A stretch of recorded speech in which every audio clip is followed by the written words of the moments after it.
اعوذ باللہ من الشیطان الرجیم بسم اللہ الرحمن الرحیم ولا تهنوا في ابتغاء القوم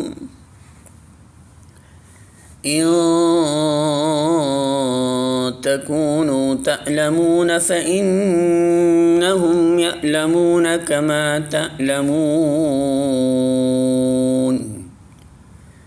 وترجون من الله ما لا يرجون وكان الله عليما حكيما۔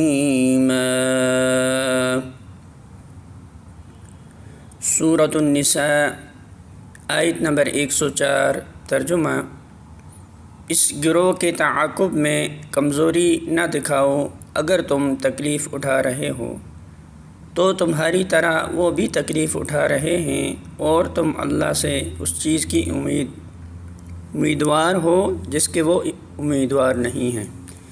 اللہ سب کچھ جانتا ہے اور وہ حکیم و دانا ہے۔